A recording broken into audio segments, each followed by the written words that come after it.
Sir ম্যাডামের বাথরুমে তার প্রেমিক লুকিয়ে আছে। এই কি বলিস তুই এগুলা?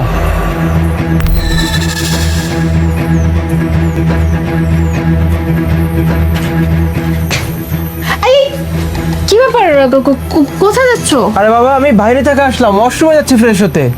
না না, এই ওয়াশরুমে যেও না। আরে কি ব্যাপার, তুমি আমাকে আটকাচ্ছ কেন?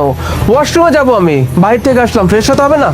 না মানে বলছিলাম কি, এই ওয়াশরুমে হচ্ছে যে পানির কলটা কাজ করতেছে না, পানি আসতেছে না। এখন তুমি ওয়াশরুমে গিয়ে কিভাবে কি করবো বলো, তাই বলছিলাম। আমি তো সকালবেলা সবকিছু ঠিক দেখে গেলাম। আচ্ছা দেখি কি হচ্ছে। আরে আমি তো বলছি, আমার কথা বিশ্বাস হয় না। তুমি এক কাজ করো, তুমি ওই যে ওই পাশের রুমে যে ওয়াশরুমটা আছে তুমি ওখানে চলে যাও। এখানে গিয়ে শুধু শুধু কেন তুমি সময় নষ্ট করো বলো? আচ্ছা মুনা, তুমি এমন কেন ব্যবহার করছো? ব্যাপারটা তো এমন না, তাই না, যে তুমি ওয়াশরুমের মধ্যে কাউকে লুকিয়ে রেখেছো আর ধরা খেয়ে যাওয়ার ভয়ে আমাকে ভেতরে ঢুকতে দিচ্ছ না?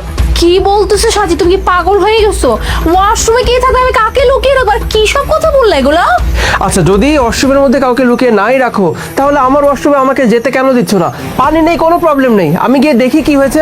মানে আমি তোমাকে বলছি এই ওয়াশরুমে কলের সমস্যা, একটা কলে পানি আসতেছে না, তুমি এই ওয়াশরুমে গিয়ে করবেটা কি? তো